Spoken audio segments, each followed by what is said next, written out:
Have you ever stood on the shore, watching the waves roll in, and wondered about the immense power of the ocean? It's usually a pretty calming sight. But sometimes, deep beneath that seemingly peaceful surface, something happens that unleashes one of nature's most inspiring and destructive forces, a tsunami. So, what exactly is a tsunami, and how does it go from a tiny ripple in the deep ocean to a monstrous wave that can reshape coastlines? Let's dive in and find out. First off, let's clear up a common misconception. Tsunamis are often called tidal waves, but they have absolutely nothing to do with tides. Tides are caused by the gravitational pull of the moon and the sun. Tsunamis are a completely different beast. The word tsunami actually comes from Japanese, meaning harbor wave. This name is incredibly fitting because these waves can be relatively unnoticeable in the deep ocean but grow to catastrophic heights as they approach the coast and flood harbors. So, what triggers these gigantic waves? The most common cause, responsible for about 80% of all tsunamis, is underwater earthquakes. But not just any earthquake will do. It has to be a specific type. Imagine the Earth's crust is like a giant jigsaw puzzle made of massive pieces called tectonic plates. These plates are constantly moving, grinding against each other, pulling apart, or sliding one beneath another. The magic ingredient for a tsunami-generating earthquake is a process called subduction. This happens at what are called convergent plate boundaries, where one tectonic plate is forced to slide underneath another. Think of it like trying to push two thick rugs together on a slippery floor. Eventually, one will slide under the other. Now, these plates don't just glide smoothly. They get stuck. For years, sometimes even centuries, the pressure builds up as the plates continue to push against each other. The overlying plate gets bent downwards, like a ruler you're pushing down on a desk. Then, suddenly, the friction gives way. The stuck section ruptures, and the overlying plate snaps back up to its original position with incredible force. This sudden upward thrust of the seafloor acts like a giant paddle, displacing a massive column of water above it. We're talking about an unimaginable amount of water being pushed upwards in an instant. This is the birth of a tsunami. From this initial disturbance, waves ripple outwards in all directions, just like when you drop a pebble into a pond. But, unlike our pond ripple, these waves are on a colossal scale. In the deep ocean, where the water can be miles deep, a tsunami might not even be noticeable. The wave height could be just a few feet, maybe even less. But what it lacks in height, it makes up for in wavelength and speed. The wavelength, which is the distance from one wave crest to the next, can be hundreds of miles long. And its speed.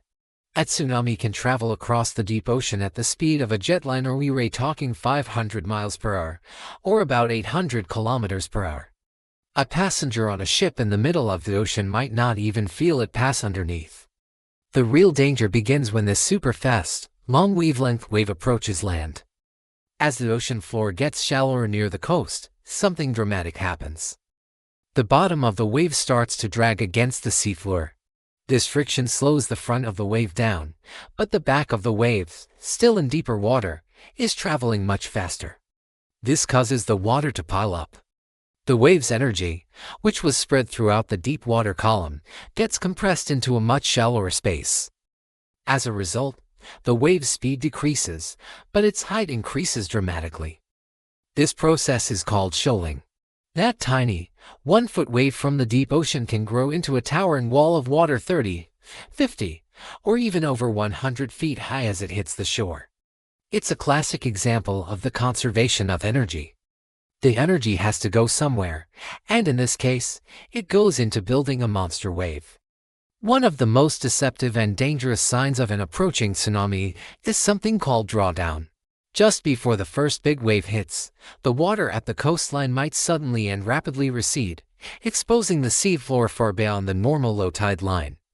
It can look like the ocean is literally being sucked out to sea. People who are unaware of what is happening might be curious and wander out to see the exposed reef or collect fish. But this is an extremely perilous sign.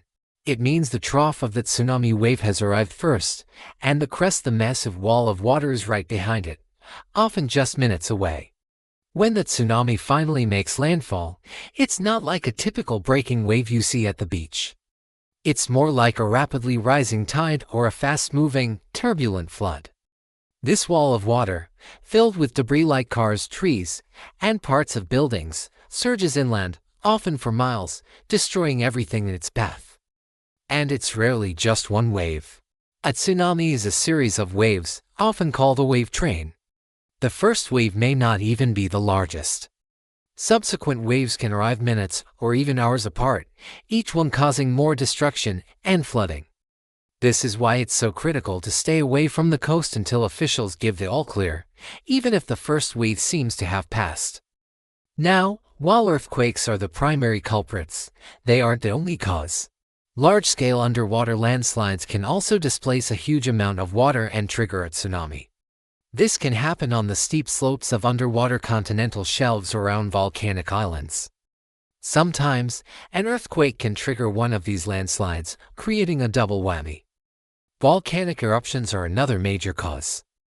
A powerful volcanic explosion, especially from a volcano near or under the sea, can cause the collapse of the volcano's flank or caldera, pushing a massive volume of water outwards. The famous 1883 eruption of Krakatoa in Indonesia generated tsunamis that were recorded as far away as the English Channel. More recently, the 2022 eruption of the Hunga Hapai volcano created a powerful tsunami that affected the entire Pacific basin.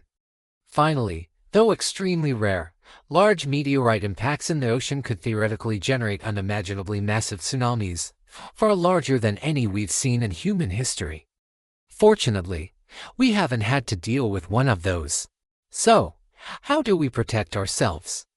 Science plays a huge role. We have a global network of seismic sensors to detect earthquakes and deep ocean buoys, known as the DART system, Deep Ocean Assessment and Reporting of Tsunamis.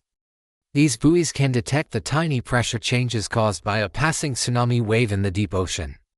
When a potentially tsunamigenic earthquake occurs, data from these sensors is fed into computer models that can predict the tsunami's path and arrival time. This allows warning centers to issue alerts and evacuations for coastal areas in the tsunami's path, saving countless lives. Understanding the science behind tsunamis, from the grinding of tectonic plates deep beneath the ocean to the shoaling of waves as they approach the coast, is key to our safety.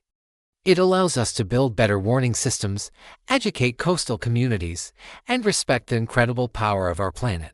The ocean can be a source of tranquility and beauty, but it also holds immense power that we must always be prepared for. Thanks for watching.